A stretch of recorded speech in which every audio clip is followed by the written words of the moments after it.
welcome to Times TV studio this morning. We have a very special guest today, the Councillor of 10th Ward, Sue McFadden, who is working hard to stop the crimes as well as for the development, and you name everything. She's a very wonderful woman. I welcome Sue McFadden in studio today. Thank you. It's my pleasure. I have a co-host, Mr. Sayed, with us today. Sayed Raza. Nice to meet you. So thank you very much, Sayed, for coming, and thank you very much. Anytime. First question I'm going to ask you about the crime, because in the 10th ward we are living like we are living in Canada, like a third world country, honestly speaking.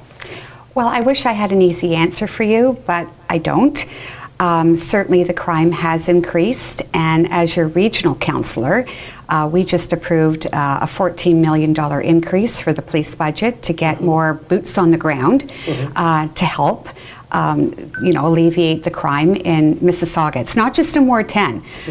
Believe me, actually, Ward 10 has the lowest crime rate. It's everywhere, yeah. It's everywhere, and we have the most safe city neighborhood watches in Ward 10 because I really promote education.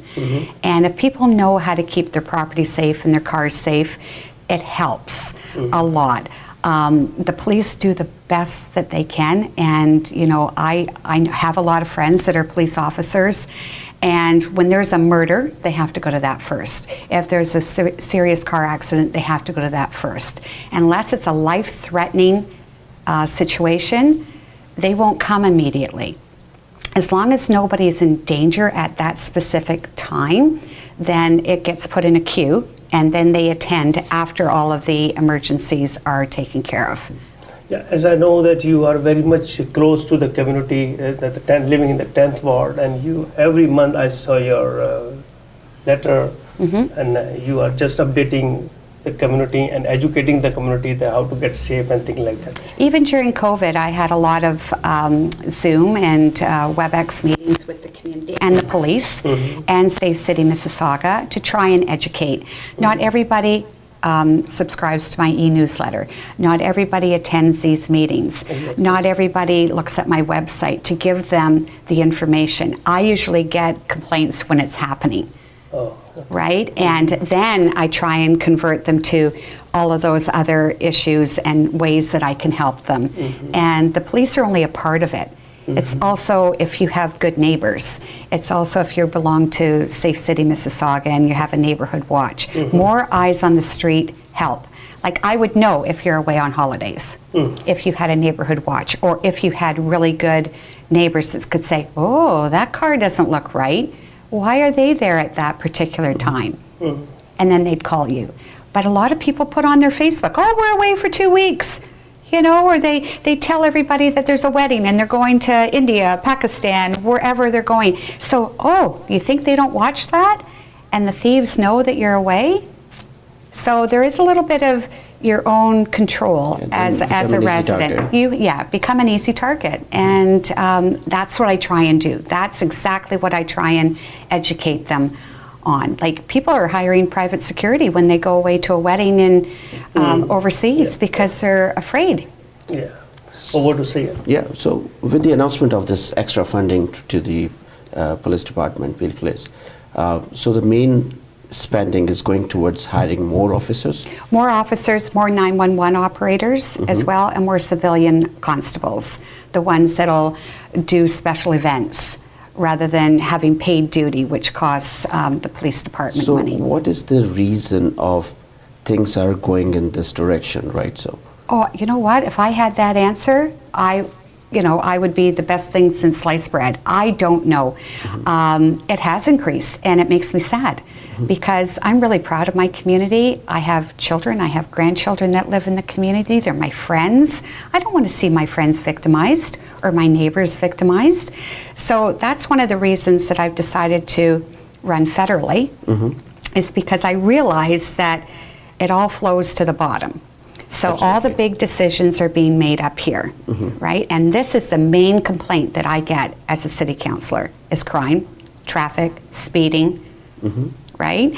So if I can help at this level to bring better policies, better procedures, better funding that flows down to our municipalities in our region, then that's my goal. From last 25 years, you are serving the community. Honestly speaking, Yeah. It's really something that we are going to thankful to you. That especially I'm living in that I ward, know. and Sayed also lived before there in that ward. And honestly, we are losing a very good councillor. Oh, But I'm going to ask you that how you decide to go in the federal, not for the mayor. oh, well, there's a lot of reasons why I decided this. It was a very, very tough decision. Like, I had to consult with my family, my staff. I'm going to cry. David has been with me for 13 years. He's like a son to me. And, it was a joint decision that we all wanted to do this. It wasn't just me. And running for mayor, I've had such wonderful people calling me and residents asking me to run, but it's not my passion.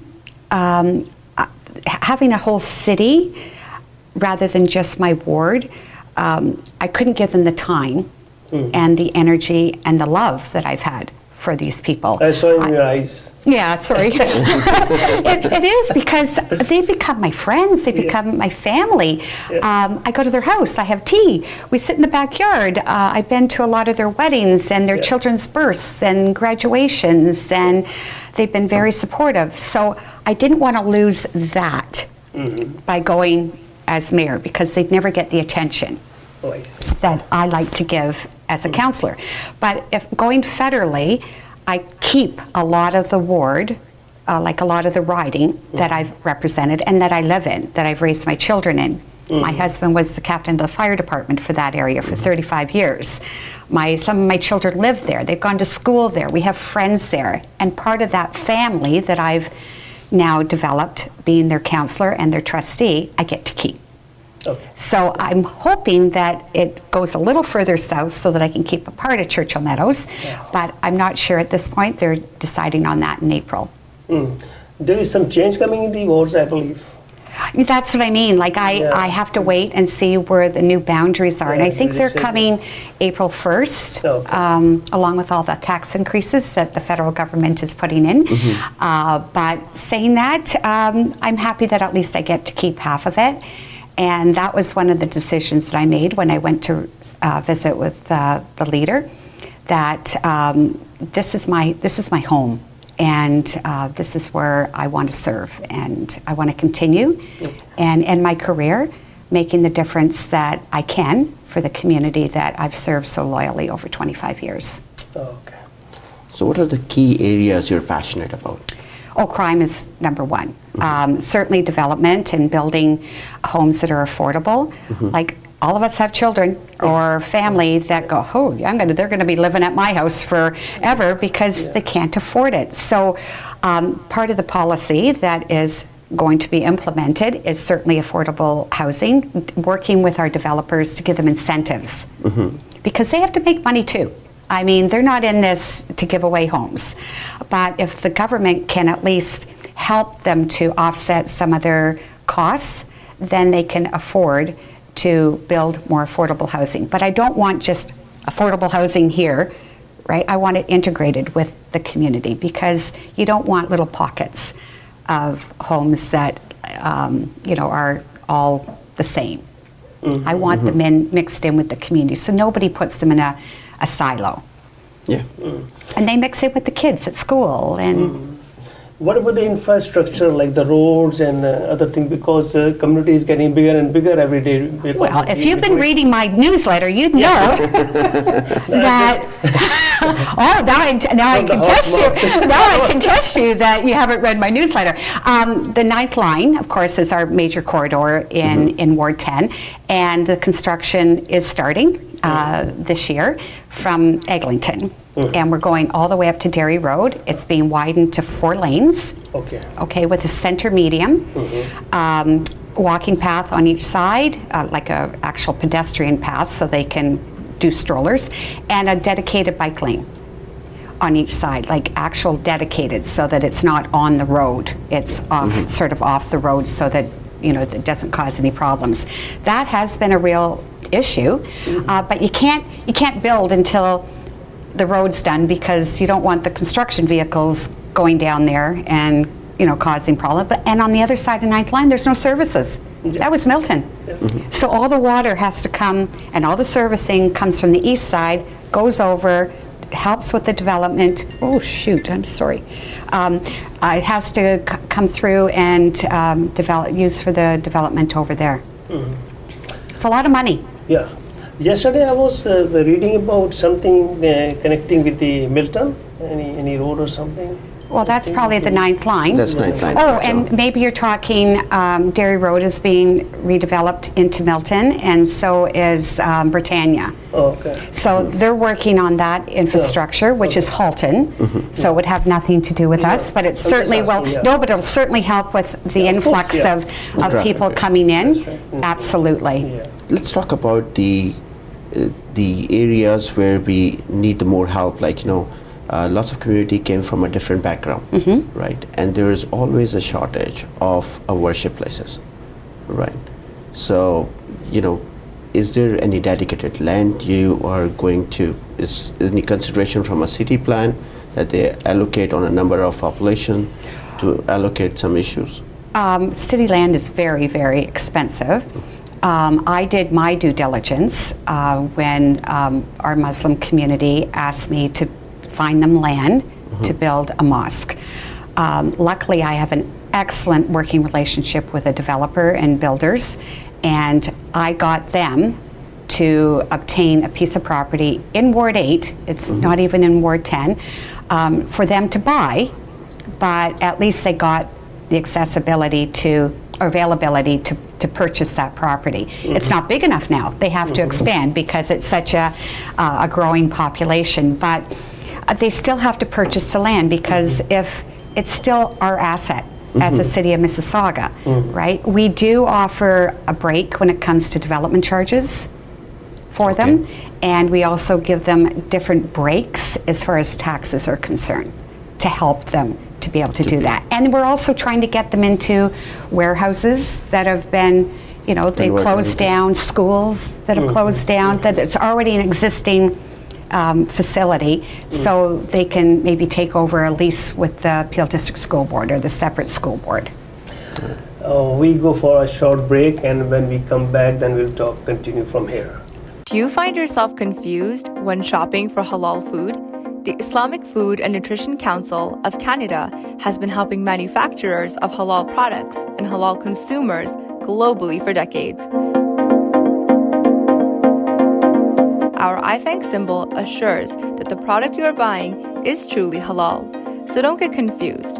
Learn more about halal ingredients by visiting www.ifancc.org.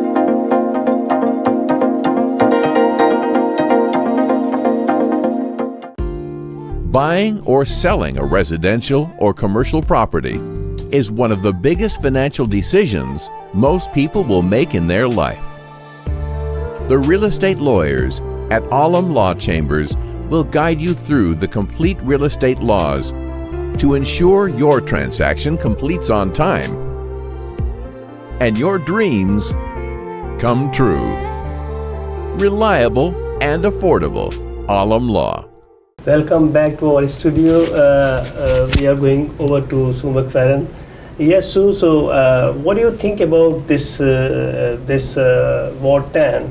You've taken care of very well. So what do you think? What if someone else comes and I wish I could do both jobs, to be honest. I love this community. I built it. It started with, I'm the only councillor it's ever had. All cultures are living there. Yeah, it's very, very diverse. Yeah. I just want somebody that'll love it and treat it the way that I have. Oh my God, you always make me cry. I just want somebody that is in it for the right reason. There will probably be a little bit of a transition between me leaving and the federal election, and I'm hoping, it'll be my wish to have council agree with this, that I put my executive assistant, David Rackman, in there for that year, only so that it's smooth. He knows this ward, the people, all the projects that we're doing like the back of his hand. He's the brains behind the operation, to be honest. And I want him to kind of take that just until the election. And then I hope that people that are really interested in this call me. And I want to make sure that I put somebody in there, well, it'll be the voters that put somebody in there, but someone that really has that passion for it. You don't go into this for money, I'll tell you that. You have to go in it because it's in here, right? And you want to see change in the community in a good way.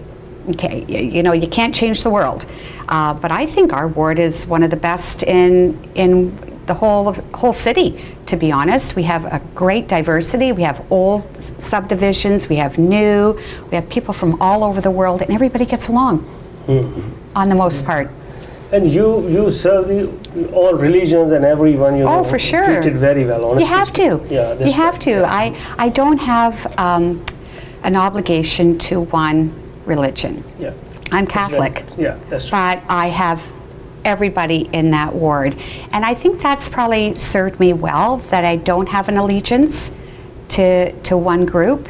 And I think whoever comes in there has to feel the same way. Yeah. Because no Follow matter... your legacy, yeah. Yeah, because you can't have an allegiance with one because you're going to upset others. Exactly. I'm Switzerland. I just stay very neutral. I do my best to listen and to make sure that everybody's heard, but I can't promise you things that I can't deliver on. No, we both know? experienced that. So. Well, you know, you do your best, and I have to follow rules too. And there's only so much money, and I only have so much pull. But I think we've done a good job in Ward 10. I really, honestly do. I'm very proud of my legacy. I'm proud of the fact that we're doing the 9th line, and we've got phase 2 of our community center. I just broke ground on Monday for our new domed tennis facility. Our cricket field's going in there. Lit cricket field. We're building Rollo Park, which is, it's called Remember Your Loved Ones. So if you've lost somebody or in memory of someone or something, you can buy a bench or a tree and have a plaque, and it'll be around the stormwater pond. So it's a place for reflection. And this way we're getting infrastructure pieces in our community at no cost really to the city, but it's something in memory for you or or someone in your family. Well, you've been inspiration for young people in our community because you've been successful running for an office for 7 consecutive terms, right? And we all like to see our youth to step forward into our politics, right? So what message you can give it to them? Follow your dreams, you know, but do it for the right reason. I never thought I'd be in politics, ever. I had no idea that I was going to be in politics, and years ago you'd have to do one career, right? You're going to be a nurse, you're going to be a doctor, you're going to be a lawyer, but now you have to be diverse and flexible in what you want to do in your life. My business experience and being a mother of 7, grandmother of 9, taught me how to be a good micromanager, how to network, how to make sure that I multitasked and be able to talk to people from all over. So that helped. And then when I had a problem with my son in school and nobody helped me, that's what gave me the inspiration to run. Because I said, I'll never let another parent feel the way that I felt going through red tape to try and help their family. And I took out the incumbent and then got a claim the second time. So, because I listen, like, you're elected by the people. I work for you. You're my boss. I have 130,000 bosses out there. So it's hard to please everybody, right? But I can't do my job unless you elect me. Exactly, yeah. Right? So I know where my boundary is. Like I said, sometimes you disagree with your boss.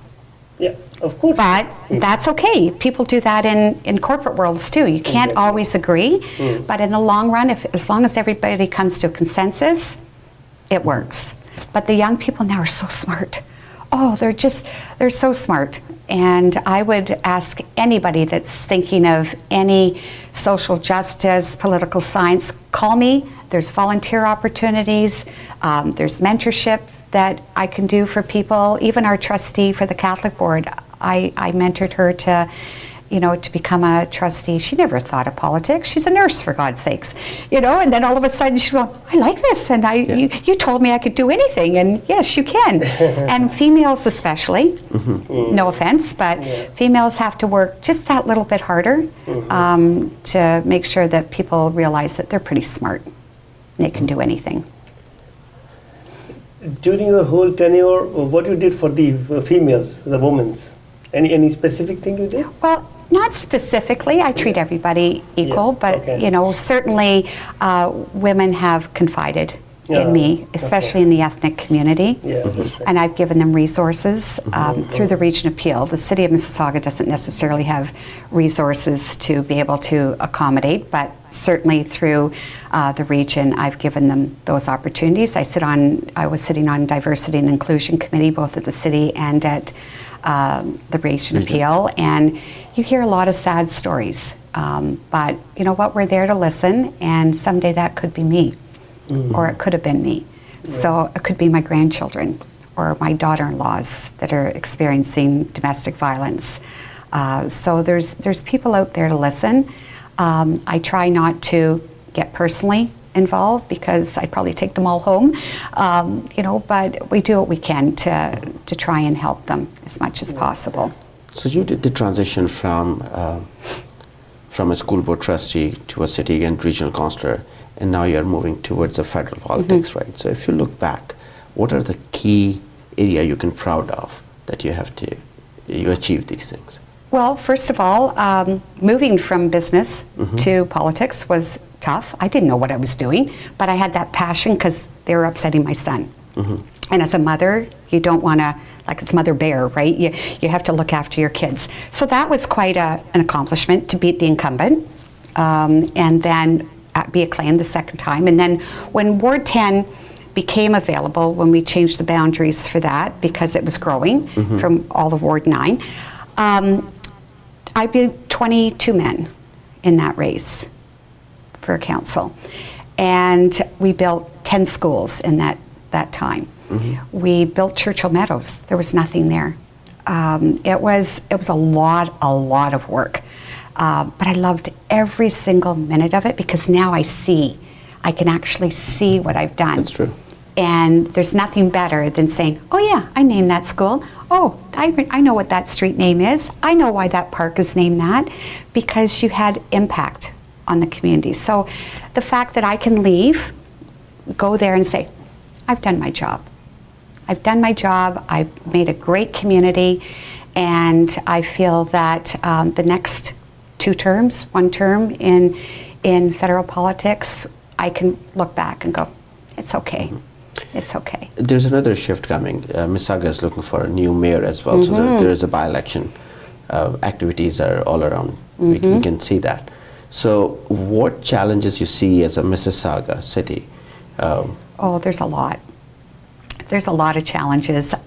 This is a by-election, right? So the next mayor, whoever gets elected on the 10th of June, will have a 2.5-year stint. This is more of a caretaking position, I think, to keep going with what we've already set out in our master plan, in our budget, to bring council together. And we're obviously going to have 2 new councillors as well. And remember, we've got 4 councillors running. That's true.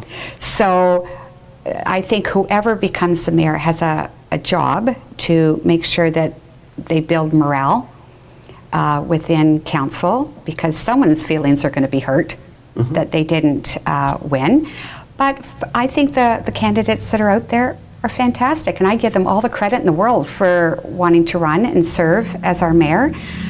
So you know what? I support all of them, to be honest, because it's a tough campaign. You're doing the entire city of Mississauga, and it's a lot of work, and good for them. Good for them to want to take this on for the next 2.5 years. And what's your point of view on our past mayor, Bonnie Crombie, which she was fighting to have a Mississauga as an independent city, as opposed to part of the Peel, taking the Mississauga out of the region. So what's your stand on that? Oh, that's a very loaded question, because a very loaded question, because this was really Hazel McCallion's dream. This was all about financial responsibilities for Brampton, Caledon, and Mississauga.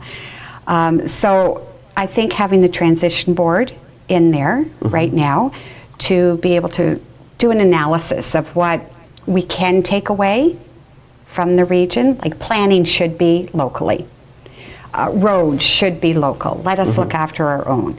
There's a lot of duplication, a lot, and I agree with that. So it will save money and staff. You won't need as much staff at the region, but to be honest, it caused a lot of issues going through that period of separating from the region with our police, our paramedics, our staff.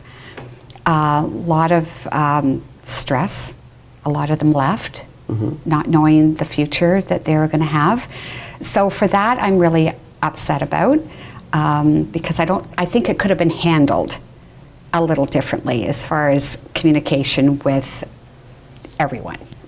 Because no one wants to think that they don't have a job in 6 months or not knowing what the government was going to do or what the decision was going to be. So I'm glad it turned out the way it did.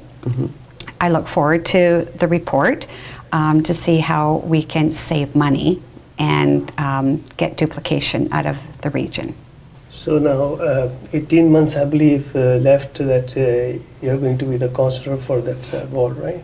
So any message for our constituents, that Ward 10, who are, of course, upset that our beloved councillor is leaving us?